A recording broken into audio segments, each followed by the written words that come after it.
અત્રે 2024 લોકસભાની ચૂંટણી તાજેતરની અંદર જે રચાણી,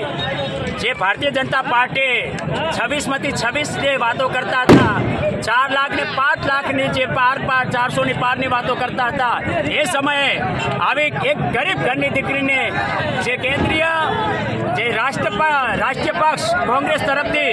જે એમના પર વિશ્વાસ મૂક્યો હતો જ્ઞાનીબેન ઠાકોર ઉપર, જે એમને ટિકિટ પાડવી હતી આ લોકસભાની અંદર, અને એમના વિશ્વાસ ઉપર જે આજે વિજય બન્યો છે. અને બીજું એટલું જ કે ગરીબ ઘરની જ્યારે દીકરી આ ચૂંટણી લડતી હતી ઇલેક્શન, એવા સમયની અંદર